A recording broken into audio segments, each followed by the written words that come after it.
20페이지 상단에 보면, 위에 좀 보면, 제1절 인류의 시조와 언약, 인류의 시조란 아담을 말합니다. 아담과의 언약 내용이 창세기 1장에서부터 11장까지 나옵니다. 그 가운데 창세기 1장에서 11장 인류 아담과의 언약, 3대 언약 내용 가운데 1장과 2장은 여호와 하나님께서 인류의 시조 아담에게 언약을 세우시는 내용이고, 3장에서 11장은 아담의 언약 자손을 보호하여 주시는 내용이다, 이렇게 됩니다.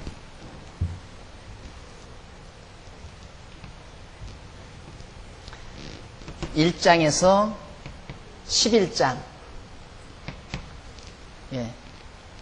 과거 공부하실 때 그 느낌을 그대로 다시 되살리세요. 그래서 아주 성경이 이렇게 체계적으로 되어 있어요. 아주 논리적으로 체계적으로 되어 있으니까 1장에서 11장까지가 시조와의 언약인데 1장에서 2장까지 하고 3장에서 11장까지 이 두 파트로 나뉘어져요. 여기는 시조 아담과 언약 내용이고 여기는 보호 내용이에요. 자, 하나님이 아담에게 언약하시고 그 언약을 이루시려면 그 자손들을 보호해 줘야 되잖아요. 언약 자손을 철저히 하나님께서 보호하시는 내용이 11장까지 나와요. 자, 이 내용이 사실인가 사실이 아닌가를 이제 우리가 하나하나 살피는데, 우리 조금 더 정리하고 나서 이쪽 21페이지의 상단에 보시면 아담과 언약을 수립하는 내용이 1장, 2장이라고 그랬어요. 나오죠? 1장, 2장이 아담과 언약을 수립하는 내용. 그런데 그 가운데서 1장 1절로 25절은 여호와 하나님께서 아담에게 3대 언약을 세우실 준비로, 자, 여기서 언약 보호, 하나님께서 아담에게 언약하시고 아담의 자손을 보호하시고 딱 나누는데, 그 가운데서 1장 1절로부터 26절 25절 1장 1절로 25절은 아담에게 3대 언약을 세우실 준비, 25절 여기는 준비 내용이에요. 준비. 무슨 준비?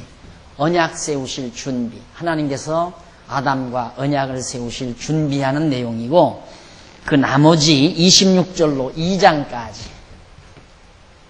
26절로부터 2장까지 딱 맞죠? 여기다 2장. 그러니까 1장에서 2장까지를 두 파트로 나누는데 1절로 25절까지는 언약을 세우실 준비, 하나님이 준비하시는 내용. 그 준비는 천지만물 다 창조하는 거예요. 왜? 아담에게 다 주어서 다스리게 하려고. 그래서 먼저 천지만물을 창조하심으로 언약 세우실 준비를 하는 과정입니다. 그리고 26절로부터 2장 마지막 절까지는 거기는 아담을 창조하시고 그에게 3대 언약을 세우시는 것. 언약 세우시는 내용. 준비하고 언약을 세우시는 내용이에요. 자, 1장과 2장이. 그렇게 간단해요. 그러니까 창세기 1장과 2장은 여러분들이 그동안까지는 하나님이 어떻게 천지를 창조하셨나 이렇게 의문을 가지고 접근을 해서는 안 되고, 하나님은 무엇을 어떻게 만들어서 아담에게 주시려고 하는가, 이렇게 여러분들이 의문을 가지고 접근을 하시면 정확하게 하시는 겁니다. 그런데 대부분의 많은 사람들이 창세기 1장을 대하면 하나님이 세상을 어떻게 창조하셨나 이것만 자꾸 알려고 그래요. 그게 중요한 게 아니라 세상을 어떻게 창조했느냐가 중요한 것이 아니라 아담에게 언약하실 준비를 어떻게 하셨는가라고 의문을 가지고 접근을 해야 창세기 1장을 제대로 본다, 그런 얘기입니다. 그래서 창세기 1장 내용이 치밀하게 안 나오는 거예요. 천지 만물을 창조하는 게, 이 복잡한 우주 천지를 창조하시는 일이 간단하게 25절로 끝나요. 아주 간단하게. 그러니까 이건 천지 만물의 창조의 비밀을 우리에게 다 알게 하려는 것이 아니라 하나님께서 그 모든 걸 지어서 아담에게 복으로 주려고, 아담에게 그걸 다 복으로 다스리게 하시려고 하나님께서 지어놓는 준비 과정이 바로 1절로 25절 사이다. 자, 그러면 이제는 어디까지 왔느냐면 여기까지. 이제는 이것도 치고. 자, 그러면 여러분들의 관심은 하나님은 아담과 언약하실 준비를 어떻게 하시는가? 1장 1절로 25절까지네요. 여기에 이제 생각을 집중을 하시면 됩니다. 하나님이 어떻게 준비하시는가? 그것이 21장 중간 조금 내려와 보면 한쪽 가로 1번 언약 수립의 준비 나오죠? 이제 책 보는 방법 아시겠죠? 이 책을 보는 방법. 전부 이런 방법으로 돼 있어요. 그러니까 누구나가 성경 공부 다 할 수 있게끔 돼 있어요. 아주 중요하게. 예. 아까는 막 성경 전체, 구약 성경 전체, 신약까지 다 이렇게 하더니만 쫙쫙 줄어들어서 이제 실제로 우리가 공부해 갈 수 있는 부분으로 쫙 접어들었어요. 아주 축소가 됐어요. 이제 거기서부터 우리 공부해 가는 겁니다. 자, 그러면 창세기 1장 1절로 25절은 여호와 하나님께서 아담에게 3대 언약을 세우실 준비를 하시는 내용이 1절로 25절까지인데 그 가운데 밑에 하단에 보면 양쪽 가로 1번 하늘 이의 세계를 창조했다. 아담에게 주시려고 하늘 위에 있는 세계를 다 창조해요. 하늘 위에 있는. 지금 이 하늘 위에 있는 것들이 있어요. 그걸 하나님이 지으셨다. 자, 넘어가서 아까 읽어드린 대로 22페이지 1장 1절로 5절 보면 첫째 날 나와요. 첫째 날. 하나님이 첫째 날 하나님이 태초의 천지를 창조하시는 내용이 1절로 5절입니다. 그러니까 1절로 5절까지는 첫째 날 하나님이 태초의 천지를 창조하시는 내용. 천지를 창조하시는. 그래서 그 1절은 하나님께서 천지 창조하시는 사역 내용인데 그런데 1절에 대한 다양한 견해들이 있습니다. 그 중에 첫째로 이 태초에 천지를 창조하셨다 했을 때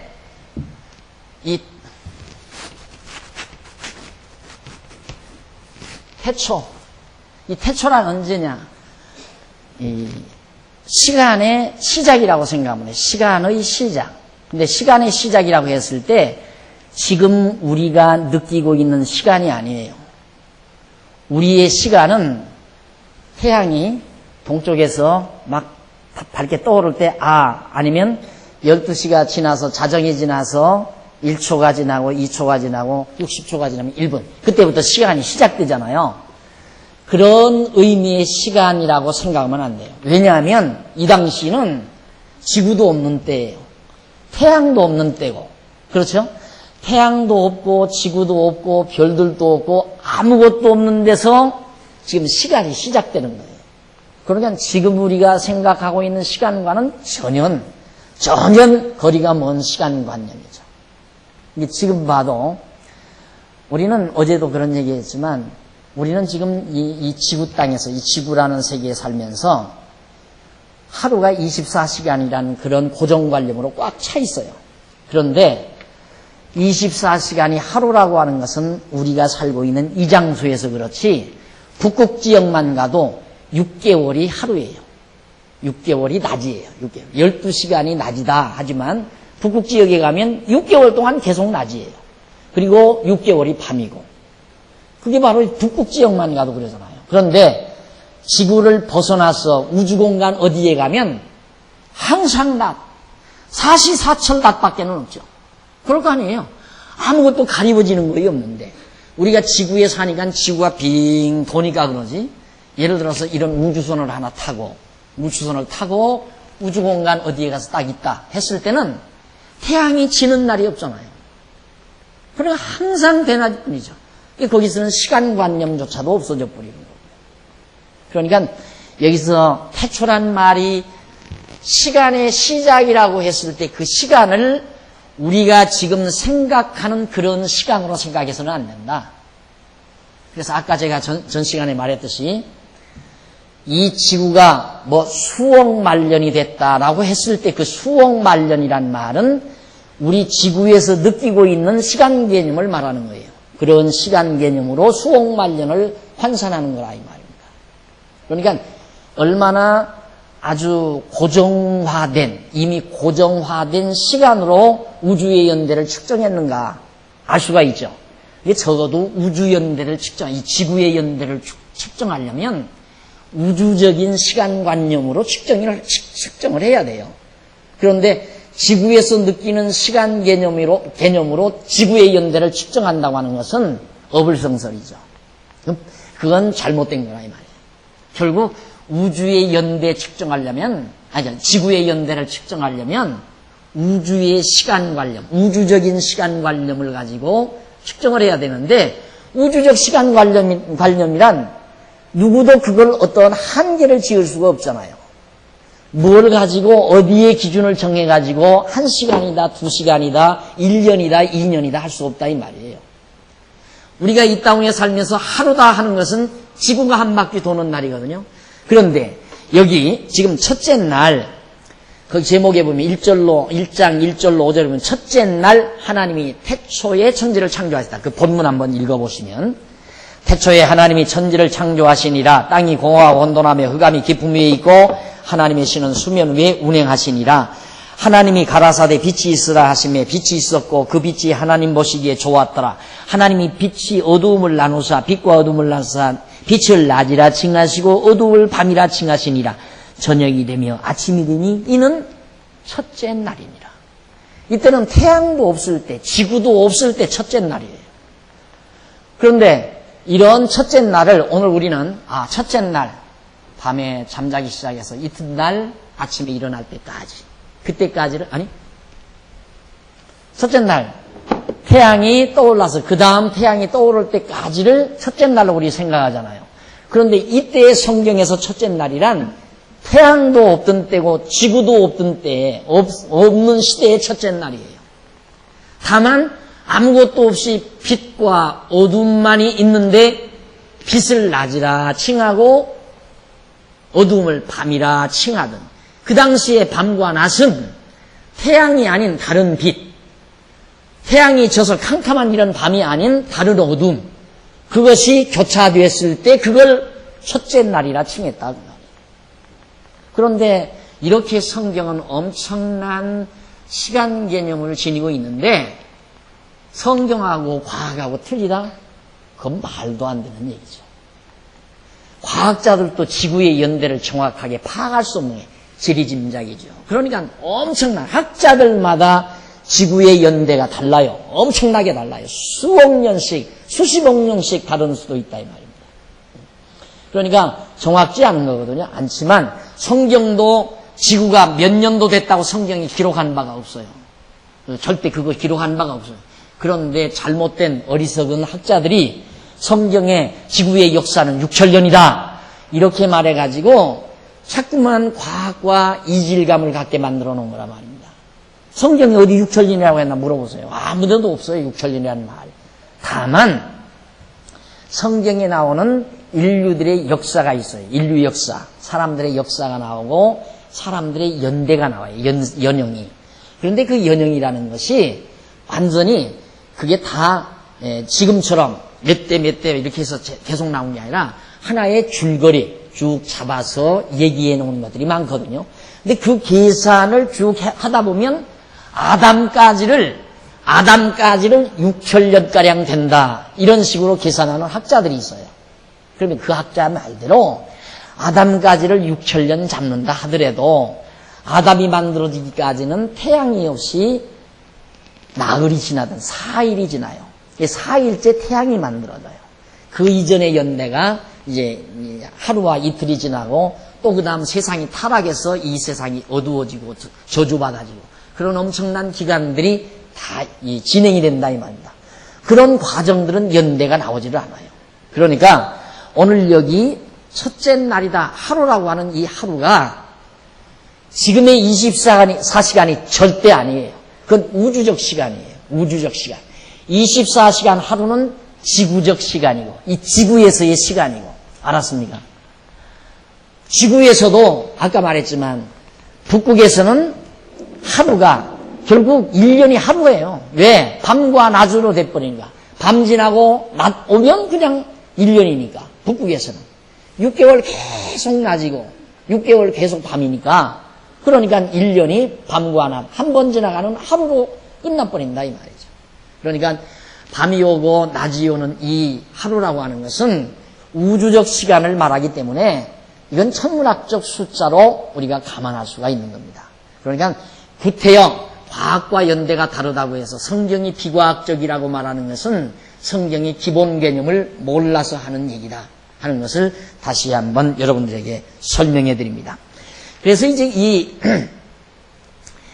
첫째 날 태초에 하나님이 천지를 창조하셨다고 하는 이 말을 어떤 사람들은 하나님께서 앞으로 천지를 창조하셨다고 하는 서론으로 서언적으로 이렇게 기록하는 것이다 하는데 그게 아니고요. 태초에 그냥 하나님이 일을 시작하실 때예요. 지난번 말씀드렸죠? 로고스. 이거 말씀이라고 그랬어요? 말씀. 이것이 하나님의 계획, 작정, 뜻, 사상, 생각 이런 등등의 의미를 지닌 말이 로고스 곧 말씀이라는 얘기다. 그럼 하나님이 이렇게 이런 로고스로 계셨는데 이 말씀으로 로고스로 계셨는데 존재하셨는데 이런 존재하시는 하나님이 당신을 우리에게 알려줘야 되잖아요. 그걸 계시라고 그래요. 하나님이 우리에게 알려주기 위한 것. 계시. 그래서 어떻게 알려주느냐. 내가 이렇게 전능자다. 아까 말씀드렸죠. 나는 이렇게 전능한 능력을 가지고 있다. 그 능력을 보여주고 그 다음 이렇게 전능한 능력을 가지고 있는 하나님 나는 이름이 여호와다. 이걸 알려주는 것이 구약성경이라고 그랬어요. 그러면 하나님이 당신을 소개하려면 이거 하나님의 계획이 뭔지 우리에게 알려줘야 되잖아요. 즉 작정하신 뜻, 무슨 생각, 무슨 사상을 하나님이 가지고 계시고 있는가를 우리에게 드러내 보여줘야 된다 이 말이죠. 그 드러내 보여주는 출발점 여기가 곧 태초다 이 말이에요. 하나님의 뜻과 생각과 계획을 드러내주기 시작한 그 초점을 태초라고 말한다. 그래서 이 태초에 하나님이 천지를 창조하셨다. 하늘과 땅을 창조하셨다 이 말이에요. 천지를 창조하셨다. 근데 천지란 말은 정반대 개념이죠. 하늘과 땅은 정반대 아니에요. 정반대. 그래서 동양 철학에서는 천을 양이라고 하고 양. 서양 음이라고 하고 땅을 양과 음양 서로 하나의 배필이 되는 관계죠. 그래서 하나님의 피조물은 절대 하늘만 짓거나 땅만 지을 수는 없죠. 하나님이 짓는 건 다 짝을 지어서 지어요. 짝을 지어서. 그러니까 처음에 하나님께서 천지를 지을 때도 하늘과 땅을 짝지어 짓는 거예요. 하늘과 땅을. 그러게 애당초 하나님이 이렇게 첫날 태초에 이 태초에 하늘과 땅 지었어요. 이건 땅, 이건 하늘이에요. 이렇게 하늘과 땅을 지어놨는데 어떻게 생기는가? 이 땅이, 요 땅, 하나님이 지어놓으신 여기 가운데 갔습니다.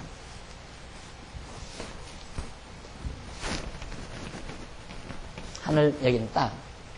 땅을 지었는데 이 땅이 어떻게 생겼는가? 공허하고 혼돈하고 흑암하고 흑암이 깊음 위에 있고 하나님이 하늘과 땅을 지었는데 이 지어놓은 땅이 공허해요. 공허하다는 말은 아무것도 없어요. 땅을 지키는 지었는데 아무것도 없다. 텅 비어있다 이 말이에요. 그리고 혼돈, 아무 질서가 없어요.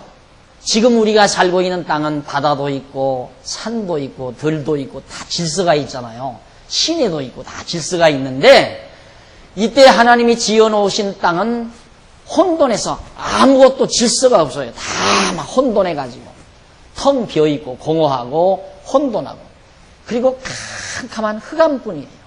아주 깜깜해요.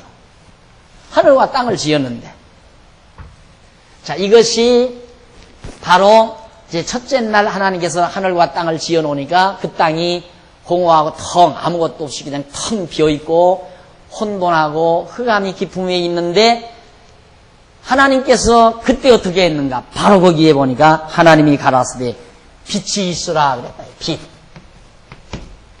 빛이 있으라 명하니까 빛이 떡 나타나요. 이 빛이 나타나니까 이게 다 정리가 되기 시작합니다. 흑암이 물러가면서 이제 빛과 어두움이 갈라져요. 어두움. 빛이 있으라 하니까 어두움이 존재한다 이 말이에요. 이 흑암이라고 하는 것은 흑암과 어두움은 어떤 차이가 있냐면 흑암이라고 하는 것은 공허는 공간적인 개념에서 비어있는 걸 말하는 거죠. 그 다음 혼돈이라고 하는 것은 형태. 이 흑암이라고 하는 것은 하나의 그냥 완전히 아무것도 없는 이 어두움과는 달라요. 어두움은 빛과 대비되는 거지만 흑암은 공허하고 혼돈하고 얼버무려져 있는 완전한 아주 그냥 무질서한 아니면 아무것도 없는 그런 개념의 이런 형태들이었다 이 말이에요. 처음 지어놓은 땅이. 그래서 하나님이 빛을 떡 지어놓으니까 빛에 의해서 어둠이 존재하면서 빛과 어둠 사이에서 이 모든 것들이 하나하나 정리되기 시작합니다. 자, 이걸 몇십 년 전만 해도 물리학이 제대로 발달하지 못했을 때에는 이거 다 성경이 다 이거 신화라고 생각을 했어요. 옛날 창조 신화에서 나온 것들이라고. 그런데 한 몇십 년 전만 해도 그때는 모든 물질의 기원이 어디냐? 물이라고 생각했어요. 물. 이 물에서 모든 물질이 다 나왔다. 이렇게 생각했는데, 근데 최근 이제 독일 물리학자들이 말하는 것은 아니다. 모든 물질의 기원은 빛이다. 모든 물질은 빛으로부터 다 나왔다. 이것이 최근 물리학자들이 말하는 물질의 근원입니다. 그러니까 물리학이라고 하는 것은 물질의 기원이 어디냐 그걸 찾는 거 아니겠어요? 물질이란 도대체 무엇인가? 그 기원은 어디인가? 이게 도대체 무엇인가를 해내는 학문이 물리학인데 결국 모든 물질의 기원을 빛으로 본다는 얘기입니다. 성경과 정확하게 맞아떨어집니다. 하나님께서 이 당시에는 하나님께서 하늘과 땅을 지어놨지만 아무것도 없는 거예요. 텅 비어있고 다 혼돈한 상태에 있고 흑암하다는 것은 완전히 그냥 깜깜하니까 있는 것도 아니고 없는 것도 아닌 그런 상태, 무의 상태죠. 무. 그래서 무면 없는 거 아니냐. 없는 이 자체가 존재하는 때였다 그 말이에요. 그러니까 지금도 그렇죠. 지금도 사실 이 우주라고 하는 것은 캄캄하다고 그러잖아요. 캄캄하다. 그래서 이 우주과학자들이 블랙홀이라는 말 들어보셨죠. 블랙홀. 모든 물체가 우주가 지금 자꾸 블랙홀 막 시끄러운 캄캄한 어떤 그 웅덩이로 막 다 빨려 들어간다는 거예요. 전부 지금 그 속으로 다 빨려 들어간다. 블랙홀. 그러니까 그런 어두움. 완전한. 그래서 그런 상태에 있었을 때 하나님께서 빛을 발휘하니까 이 빛에 의해서 빛과 어둠으로 완전하게 정리가 됩니다. 다. 이것이 첫째 날의 하나님의 창조 역사였어요. 이게 이제 하나님의 계획을 표현하는 거예요. 하나님의 계획과 작정, 뜻을 표현하기 위한 기반 조성이죠. 그러니까 조각하는 작가가 이산저산, 이나라 저나라 다니면서 자기가 조각을 하고 싶은 그 그림, 하고 싶은 모양을 표현할 수 있는 나무를 구하잖아요.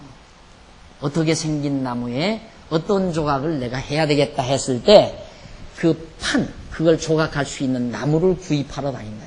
그 나무 구입해 오면 조각 작품이 반을 이루는 거나 같아요. 자기 마음에 드는 조각할 나무를 구입하면. 돌을 구입해도 마찬가지고. 그런 것처럼 하나님께서 완전히 이제는 당신의 뜻을 표현할 수 있는 바탕을 조성한 거예요. 당신의 뜻과 작정, 사상을 표현할 바탕을. 그리고 나서 넘어가 보면 거기 이제 그 23절 위에서 8째 줄 보면 2절 하나님께서 태초에 창조하신 땅의 상태에 대한 내용이 거기 나오는데, 땅이 공허하고 혼돈하며 흑암이 깊음에 있고 하나님의 신은 수면에 운행하신다 했어요. 그런데 재미난 것은, 자, 하늘과 땅을 지원하는데 거기에 수면, 물이 있었다 이 말이에요. 물.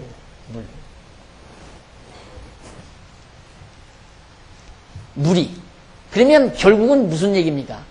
하나님께서 하늘과 땅을 지었는데 땅은 완전히 물로 꽉 차 있었다. 이 당시에 물로. 여기서 이제 우리가 물 해도 우리는 수돗물 생각하잖아요. 바닷물, 그 다음 시냇물, 이렇게 생각하죠. 그런데 여기서 물이라고 하는 것은 이렇게 정돈된 물이 아니죠. 지금처럼 이렇게 정돈된 물이 아니라 혼돈하고 공허하고 흑암이 깊음 위에 있는 그런 물. 아직 정돈되지 못한 상태에서의 그런 물이 있는데, 그 수면 위에 하나님의 신이 여기를 운행하셨다 이 말이에요. 하나님이 늘 거기를 운행하시고 섭리하시고 다스리셨다, 그런 얘기입니다. 그러니까 이건 태고적 얘기예요. 아주 태고적. 그러니까 이것이 이제 우주의 출발이고, 우리가 살고 있는 이 우주 공간이 출발할 상태의 태초의 하나님께서 천지 창조를 시작할 때 초기의 첫째 날 상황이었다. 근데 중요한 건 이때 태양이 없었다. 태양이 없었으면 공전과 자전도 없는 거죠. 공전과 자전은 태양계 안에서 태양을 중심으로 지구가 돌면서 자전하고 공전하면서 이렇게 할 때 자전과 공전이 생기므로 하루가 생기는 그런 하루하고는 본질적으로 거리가 먼 첫째 날이었다. 이걸 항상 명심하시기 바랍니다. 이걸 모르니까 자꾸만, 아까도 말씀드렸지만 성경과 과학은 멀다. 자꾸 그렇게 생각을 하는 거예요. 그게 아니고 도리어 과학자들이 어디에서 연구 주제를 찾아내는가. 과학자들이 전부 물리학도 마찬가지고 모든 학자들이 성경에서 그 근거, 법률학자들도 성경에서 그 어떤 가정을 찾아낸다고 하잖아요. 그러니까 학문하는 방법이 도대체 무엇일까? 무엇은 무엇일까? 이 하나의 가정을 하잖아요. 가정.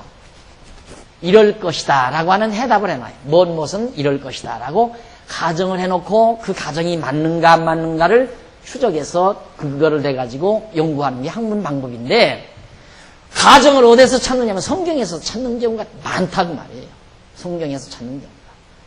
그러니까 바로 빛에 의해서 모든 물질이 됐다. 물에서 나왔다. 근접하잖아요. 모든 물질은 물속에서 나왔다. 이것도 근접한 얘기예요. 그런데 빛으로부터 나왔다. 이것도 아주 그럴듯한 얘기예요.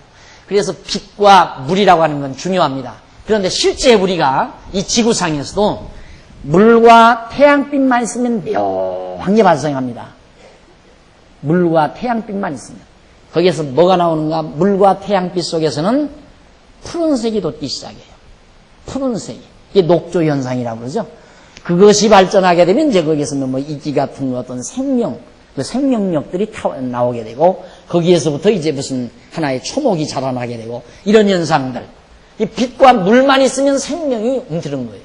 그래서 지금 우주과학자들도 물기 있는 걸 찾아서 어디에 이 해성 속에, 이 태양계 별들 속에 물 있는 별이 없을까.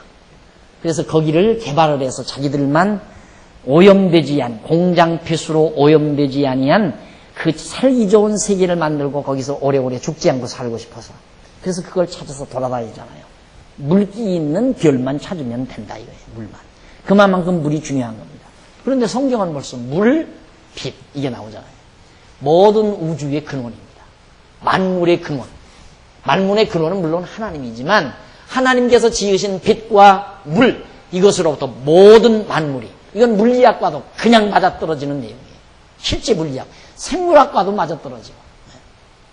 그래서 우리 큰딸이 생물학을 한다고 해서 해라. 네가 하면 나한테 도움이 된다. 그랬더니 생물학 해보더니만 대학에 가서 맨날 쥐만 기르다가 쥐 밥 주다가 쥐 배 가르다가 그러다가 나와가지고 마시다 가버렸어요. 4년 동안 하얀 쥐만 그놈 밥 주고 기르다가 그놈 길러서 배 가르고 그냥 뼈 골라내고 그냥 창시 골라내고 이러다가 나왔단 말이에요. 그게 생물학이에요. 그럼 무슨 재미가 있겠어요? 정말 과학적이에요.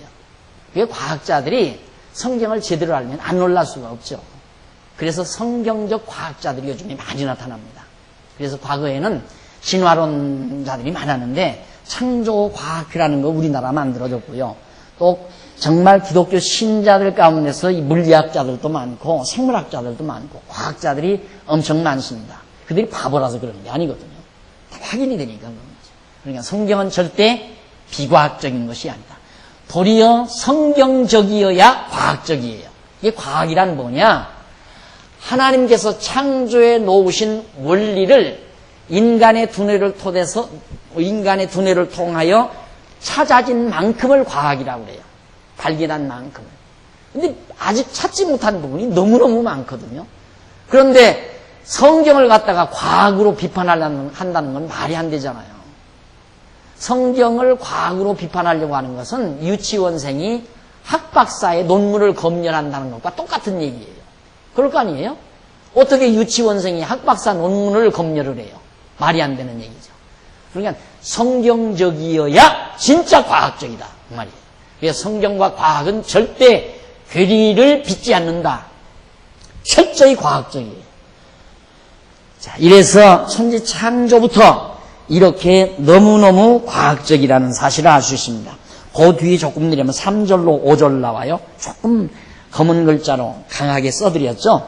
밑에서부터 11번째 줄 23페이지 3절로 5절을 보면 하나님께서 빛이 있으라고 명하사 빛과 어둠을 나누어 놓으신 섭리 내용인데 하나님께서 빛을 낮이라 하시고 어둠을 밤이라고 칭하는 내용 아까 설명을 해드렸어요. 그런데 우리 여기 한번 잠깐 그 밑에 줄바꾼데 보시면 이에 대하여 요한복음 1장 4절로 5절과 요한계시록 21장 26절을 보면 예수 그리스도를 빛으로 언급하시기도 하셨고 사도 바울은 고린도후서 4장 6절에서 어두운 데서 빛이 있으라 하시던 그 하나님께서 예수 그리스도의 얼굴에 있는 하나님의 영광을 아는 빛을 우리에게 마음에 비추어 주셨다. 여기에서 이 빛은 이 전등불빛과도 아니에요. 그것도 아니에요. 태양빛도 아니라 이 말입니다. 사람들이 우리 물리학적으로는 태양빛을 발광체라고 그래요. 태양 자체가 빛을 발휘한다 이거거든요. 천반의 말씀이에요. 창조적 하나님의 섭리로 보면 태양도 발광체가 아니에요. 태양도 다른 반영체고 태양은 발광체다 그러지만 물리적으로 보면 발광체 같죠. 그 자체에서 빛이 나니까 다른 태양빛을 받아서 거울처럼 반영해 비치는 빛이지만 태양은 바로 거기서 막 가스가 타가지고 빛을 발휘하니까 그게 발광체라고 하지만 바로 근본 빛은 이게 근본 빛이. 이건 태양빛이 아니거든요. 태양빛이. 여러분 그게 안 믿어지면 레저빛이라는 거 아니에요? 레저빛. 이걸 레저빛이라고 하는 것도 아니에요. 레저빛과도 또 달라요. 요즘에는 레저빛 광선으로서 레저 광선으로서 수술을 하잖아요. 눈에 하나도 보이지 않는데 뭘 쓱 지나가면 그냥 다 갈라져요. 막. 살도 다 갈라지잖아요. 레저 광선으로 수술을 하잖아요. 아무것도 안 보이는데 빛이 안 보여요. 빛이 안 보이는데 수술이 다 된다. 눈으로 안 보이는데. 우리 물리적으로도 레저 광선이라는 빛이 있잖아요. 이 빛은 레저 광선보다도 차원이 또 다른 빛이라 그 말이에요. 이걸 예수님께서는 사도 바울은 태초에 어둠 가운데 빛이 있으라 하시던 하나님께서 우리 마음에 빛을 비칠 수 있는 그리스도의 빛을 우리에게 비추게 하셨다. 고린도후서 4장 6절에 어두운 데서 빛이 있으라 하시던 그 하나님께서 예수 그리스도의 얼굴에 있는 하나님의 영광을 아는 빛, 하나님의 영광을 아는 빛을 우리 마음에 비추셨느니라. 우리 마음 속에 비치는 빛. 그 빛과도 또 다르다 이 말이에요. 그러니까 이게 하나의 모형이에요. 그러니까 예수 그리스도가 이 땅 위에 빛으로 오실 하나의 모형적 빛이 바로 이 첫날의 빛이든 빛이 있으라.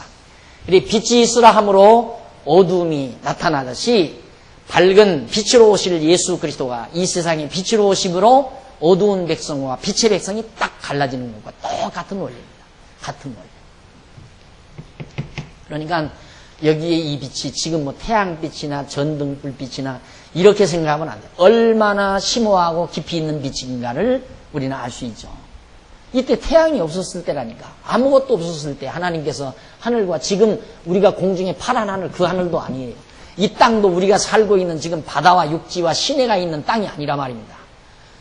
그래서 이걸 바로 천상계라고 그랬잖아요. 아까 처음에 제목에서 제가 말씀드렸죠. 하늘 위의 세계, 우리가 살고 있는 이 하늘 위의 어떤 세계를 하나님이 지어 놓으신 것이다. 이제야 우주과학에서 알잖아요. 지난번 호킹이 와가지고 서울대에서 특강을 하는데 호킹이 11차원을 얘기했다고 그래요. 11차원을.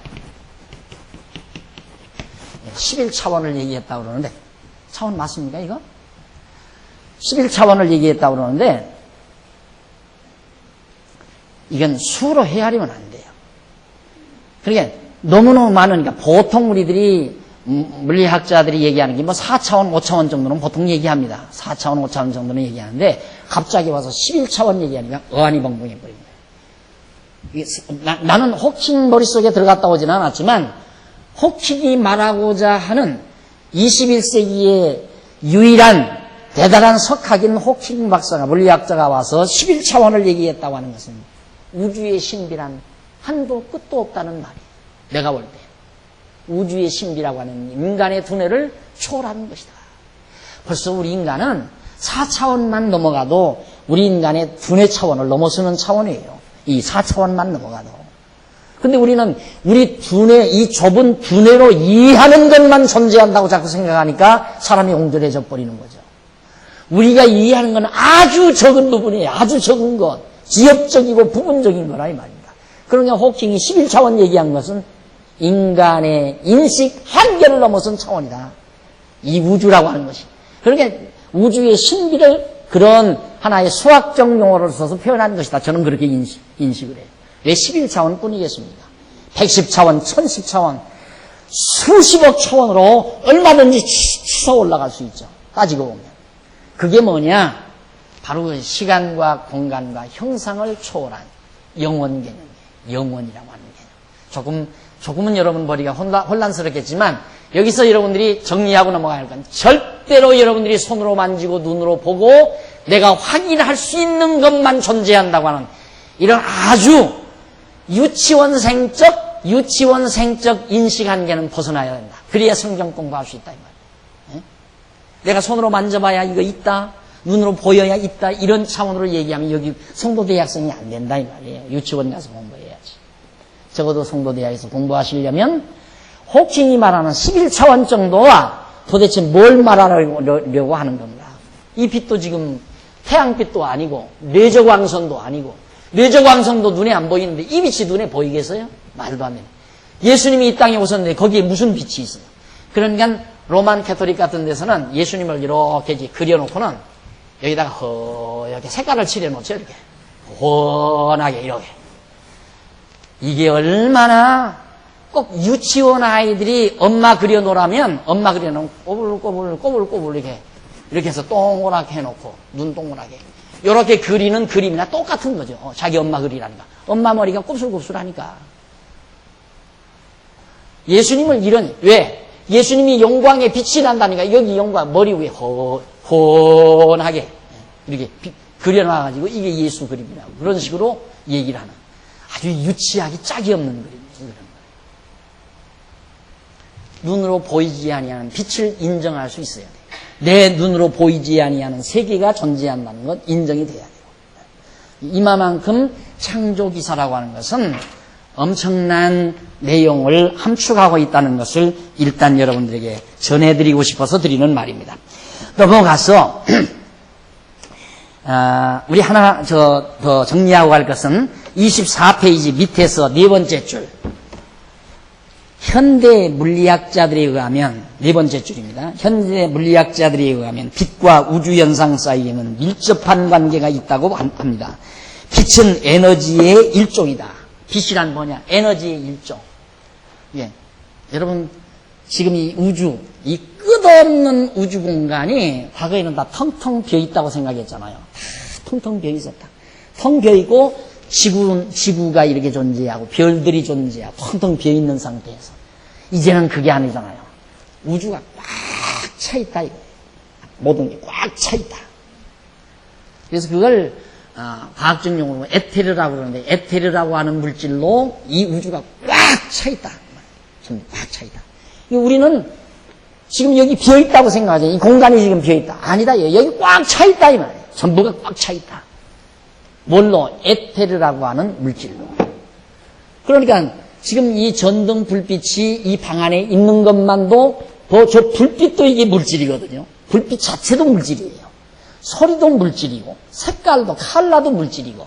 이게 어제 말씀드렸나요? 방송국에서 색깔을 보내주잖아요. 어디로? 우리 안방으로. 그러니까 안방 텔레비가 있는데 빨간색, 파란색, 노란색 다 나와요. 방송국에서 컬러 그 물질이 온 거에 내 방 안으로 들은 거라 그 말입니다. 그 물질이. 그런데 우리는 물질을 내 손으로 쥐어줘야만이 물질이라고 생각합니다. 어떻게 문 다 걸어 잠고 유리창이 다 닫혀져 있는데 어떻게 물질이 텔레비 방송국에서 우리 안방으로 들어오느냐 이 말이에요. 이게 다 신묘막측한, 모르면 신묘막측한 것이라도 알면 다 과학적이라 그 말이에요. 과학적이네. 과학자들이 그거 다 연구해서 그렇게 한 거거든요. 방송국에서 물질, 칼라라, 빨간색 물질을 암흑에 박용기가 쓰고 있던 안방, 연구실 방으로 보내줘야 되겠다. 그래서 전파를 타고 보내니까 그 빨간색 칼라가 내 방으로 들어오잖아요. 그러니까 내 빨간색 칼라를 내가 볼 수 있는 거예요. 그러니까 이 우주 공간에 빈 곳이 없이 꽉 다 차 있다 이 말이에요. 왜? 하나님께서 다 하늘과 땅으로 꽉 채워놨는데 실제 그것을 동양과학에서는 거기 제일 밑에 보면 조금 읽어보십시다. 사이에 밀접한 관계가 있다만 빛은 에너지의 일종이다. 태양에서 지구에 도달하는 빛의 양은 시간당 일정하다. 만약 빛이 무질서하게 지구에 도달한다면 생물체는 전멸하게 될 것이다. 자, 지금 이 태양빛만 하더라도 태양빛이 일정하게 계속 일정한 물질로 지구에 보내지고 있는 거예요. 근데 그게 일정한 물질로 보내기 위해서 지구를 뭘로 덮고 있느냐면 오존층이라고 하는 막을. 여러분 왜 너무 강렬한 빛이 차 안으로 들어오니까 썬팅을 하잖아요. 빛이 강렬하게 안 들어오기 위해서. 그런 것처럼 하나님께서도 이 지구 땅 위에 하나님의 물질, 그 태양빛의 물질이 적당량만 내려오기 위해서 썬팅을 해놓은 거라고. 그게 오존층이란 말입니다. 그런데 그걸 이 공기를 다 오염시켜가지고 그걸 다 펑크나게 해버린 거예요. 그러니까 펑크난 그 구멍으로 태양열이 너무 많이 쏟아져 버리니까 인간들이 상상할 수 없는 온갖 질병이 자꾸 생기는 거란 말입니다.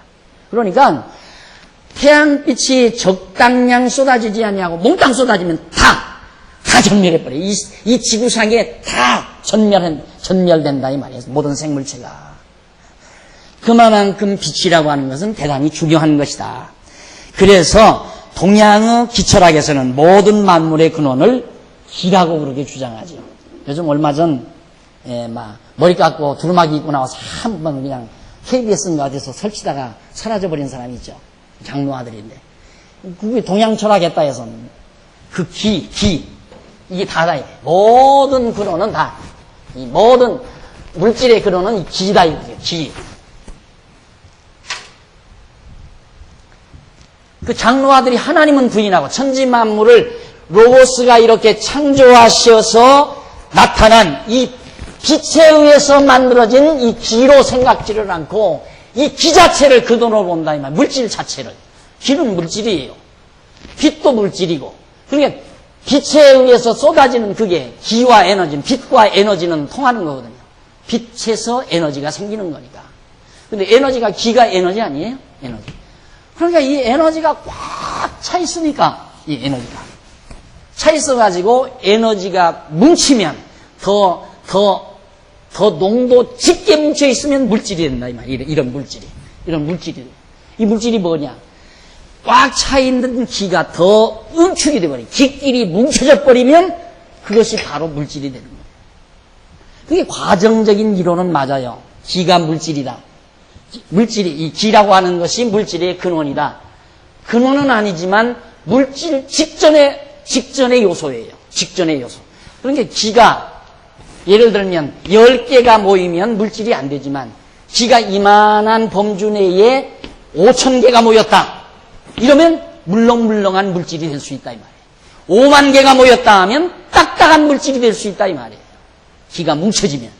그러니까 기가 강하게 뭉칠수록 더 강한 물질이 되는 거고 약하게 뭉치면 약하게 뭉칠수록 연한 물질이 되는 거고. 맞는 얘기거든요. 그러니까 여기서부터 시작하는 게 동양 철학이에요. 하나님 부정해버리고. 그래서 유물론 사상이에요. 동양 철학은 유물론에서 시작하는 거예요. 물질에서부터. 오늘 우리는 모든 이 시작이 하나님으로부터 출발한다. 전능자 하나님으로부터 영원 전부터 살아계신 여호와 하나님으로부터 하늘과 땅이 지어져서 양과 여기 벌써 나오잖아요. 양기와 음기가 나와서 기가 나오잖아요. 벌써. 양기 빛이라 이 말입니다. 음기 어둠이라 이 말이에요. 음양이 만나서 여기서부터 이제 모든 것들이 생성하고 원성한다. 정확하죠. 아주 정확한 거예요. 이게 어떤 인간의 머릿속에서 만들어낸 것이 아니라 하나님께서 계시하셔서 하나님이 계시하셔서 기록하게 한 말씀 그대로를 우리가 오늘의 과학적인 두뇌로 오늘 사는 우리들의 생각으로 정리하는 것이 바로 지금 오늘 이 강의가 되는 겁니다. 그래서 기라고 하면서 모든 물질은 기가 뭉친 것이라고 주장한다. 또한 서양 물리학에서는 모든 물질의 근원을 빛에서 찾으려고 한다. 이 빛에서. 결국 물질의 근원은 빛도 아니고 기도 아니고 어둠도 아니고 하늘도 아니고 땅도 아니고 결국 하나님이에요. 모든 것이 성경은 그래.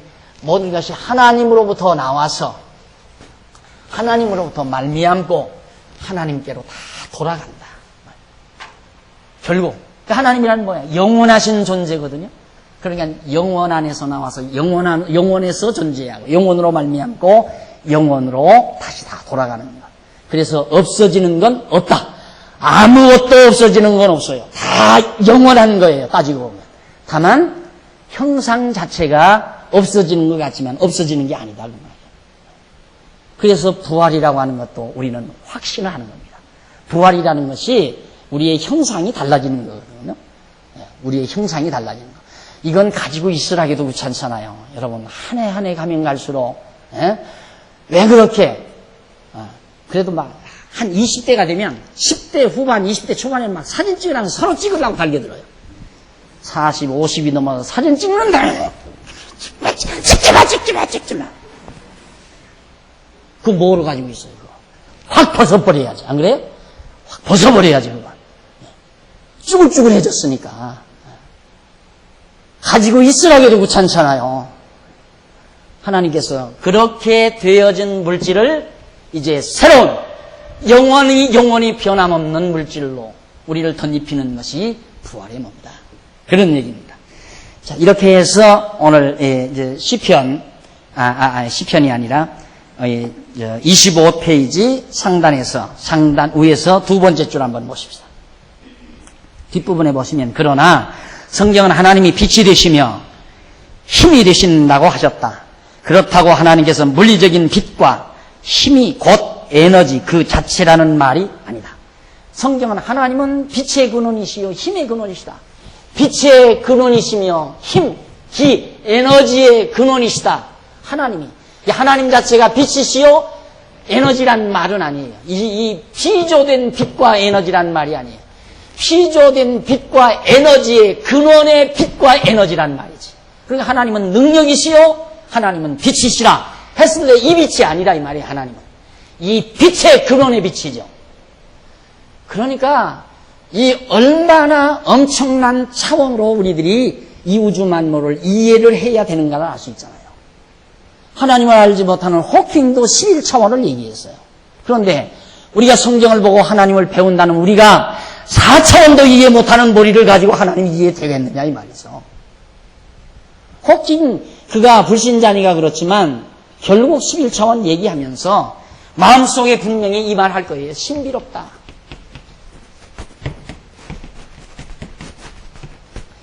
참으로 신비롭다. 이 우주가 너무너무 신비롭다 이 말이에요. 그 말은 뭐예요?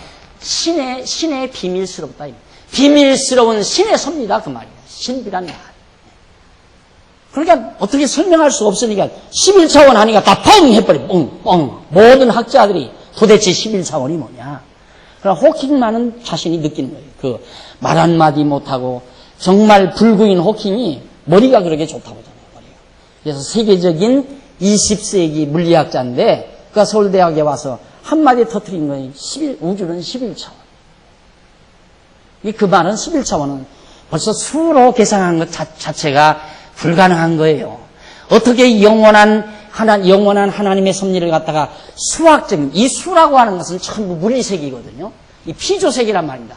이 피조세계의 개념을 가지고 어떻게 영원하신 하나님을 설명할 수 있겠습니까? 그러니까 영원하신 하나님의 섭리는 수적인 것으로 표현할 수 없기 때문에 결국 4차원, 5차원 더 나가서 11차원으로 뛰어넘어 버린 거예요. 십진법을 넘어서서 얘기한 거라 이 말입니다. 무한대 차원이 아니라 무한대 차원. 이 말을 성경적으로 말하면 영원 차원. 영원 차원이라고 설명하면 정확하게 맞을 거예요. 그래서 아마 호킹의 마음속에는 과연 11차원을 얘기했지만 신비롭단 말 마음속에 간직하고 있었을 거예요. 말은 못하지만. 이만큼 하나님의 세계가 대단하고 정말 웅장하다는 사실. 여기에 빛과 기, 능력, 에너지, 능력, 아니 빛과 능력, 이건 다 관계가 있다고 그랬는데 하나님은 빛의 근원이시요 능력의 근원이시라. 이 빛과 이 능력의 근원이면서 하나님은 빛이시요 능력이시라 했을 때는 이 빛과 이 능력이 아니다 그 말이에요. 더 그 이상의 차원이 높은 영원한 능력, 영원한 빛이라 그 말이죠. 하나님.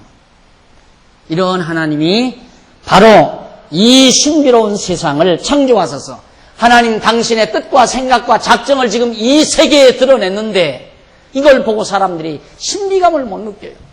신비로움. 이걸 보고도. 이 신비로움만 느껴도 신이 없단 말 못하죠. 신 없이 어떻게 이런 신묘막측한 세계가 존재할 수 있을까? 도저히 불가능한 거죠. 그래서 이 세상만 보고도 하나님의 존재를 믿을 수밖에 없지만 사람들은 하나님이 있다고 생각하는 사람이 없는 것이 문제라는 거예요. 그만큼 사람들의 머리가 우직스러운 거죠. 자, 넘어가서 1장 6절로 8절, 25절, 25페이지 중간에 보시면 둘째 날입니다. 둘째 날. 둘째 날 궁창인 하늘로 아랫물과 윗물로 나누심 하는 내용이 나와요. 하나님이 가라사대 물 가운데 궁창이 있어 물과 물을 나누라. 자, 여기 이제 물이 땅이 공고하고 혼돈하고 흑암이 깊음에 있는 상태에서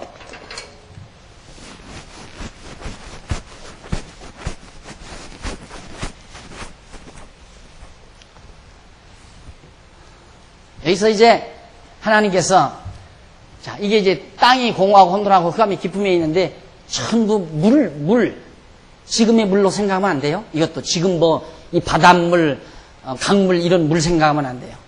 이 당시의 물 나도 못 봤으니까 그건 몰라요. 나도 못 봤으니까. 이 빛도 나도 못 봤잖아요. 내접인 여러분 봐서 있기는 있지만 못 본다 그 말이에요.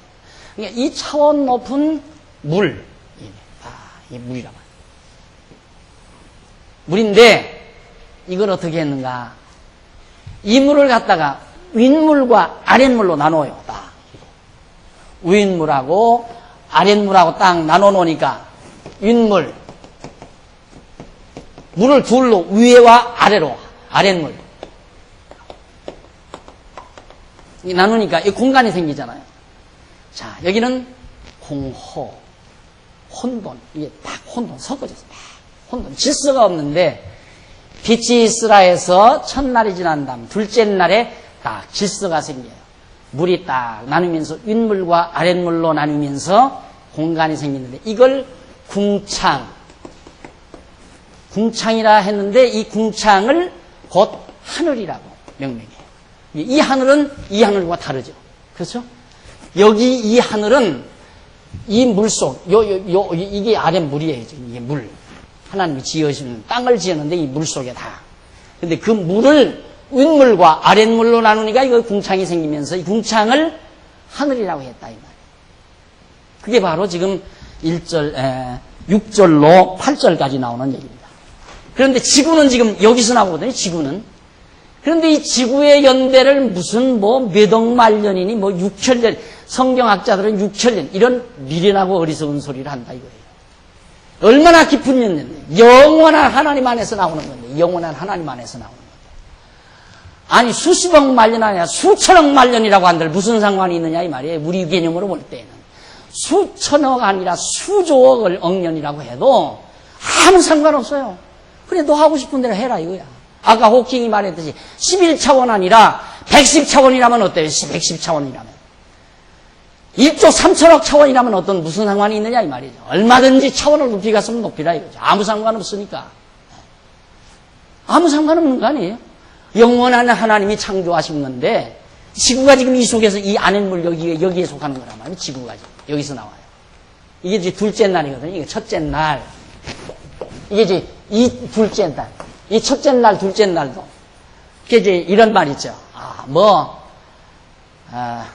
빅뱅 원리 나오잖아요. 빅뱅 원리.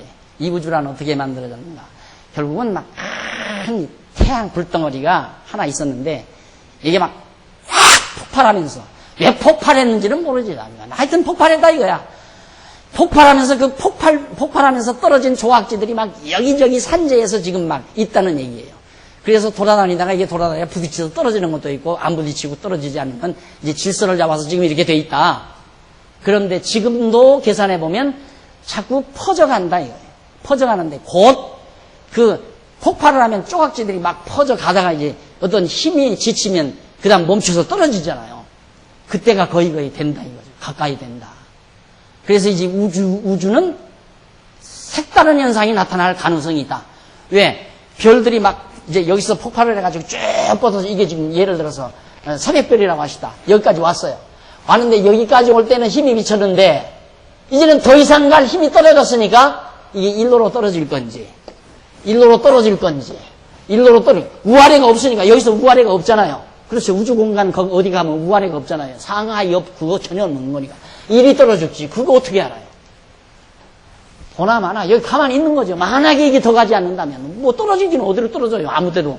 다만 이쪽에 있는 것이 더 강하면 이걸 잡아 끌어당기겠죠. 그런 현상은 나타나고. 그러니까 우주의 대변혁이 가능하다. 이런 예측을 하는 사람도 있고 그래요. 그런데 폭발했다 하는 게 내가 볼 때에는 빛이 있으라 했을 때 빛이 확 나타났을 때 그때 나타나는 현상을 빅뱅 원리라고 말하지 않는가. 그런 생각을 가끔 해봐요. 빅뱅, 폭발했다. 폭발 이론 누가 가서 본 사람은 없어요. 그랬을 것이다 라는 가정이죠. 그러나 성경은 분명히 빛이 있으라면서 모든 물질이 정돈되기 시작해요. 운물과 아랫물이 나오면서 이제 우리가 보는 저 파란 하늘 창공이 이렇게 만들어진다. 그러면 창공 넘어 하늘 위에 어느 한계에 다다르면 운물 세계가 있다는 건 분명하죠. 위엔물 세계. 이 운물 세계가 천국이냐? 또 어떤 사람은 그렇게 해요. 운물 세계가 천국이냐? 아니 지금 하나님이 살아계시고 있는데 하나님이 살아계신데 하나님 나라는 여기 하나님 살아계신 데가 하나님 나라죠. 이 신비로운. 그래서 아까 말했듯이 천사들도 다 피조된 거거든요. 천사들도. 그러니까 이 모든 것들이 결국 다 하나님 나라 안에서 존재하는 것들이에요. 하나님 나라 안에서. 이게 다 하나님 나라에 존재하는 것들이라 이 말이에요. 그러니까 오늘 우리가 살고 있는 이 세상 지구 땅덩어리 이게 다인 줄 아는 그런 옹졸한 마음 가지고는 성경 공부할 생각하지 마세요. 그 할 생각 말고 하여튼 여기 오셨으면 우리들의 기존 관념 다 벗어 던져버리고요.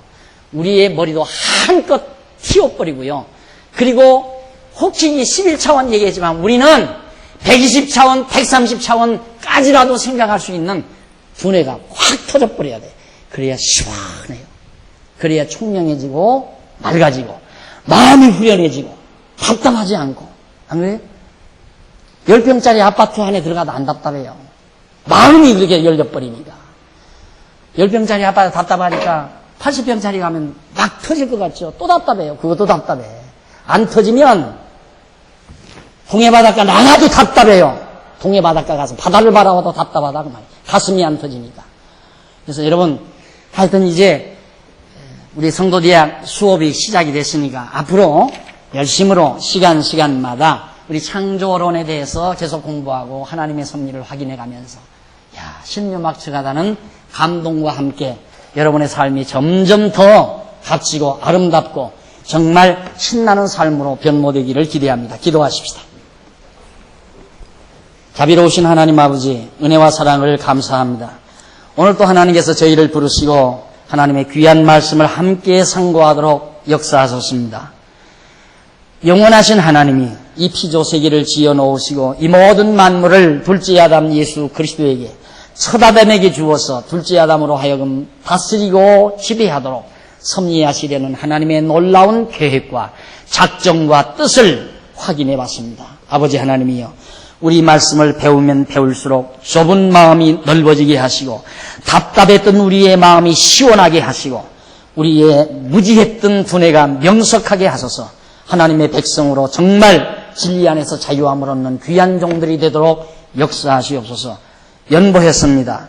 참여한 자나 참여하지 못한 모든 자에게 주의 은총이 함께 하시고 드려진 연보는 복음 수호와 진리 수호와 전파의 소중한 매체가 되어지도록 역사하시옵소서. 예수님 이름으로 기도드립니다. 아멘.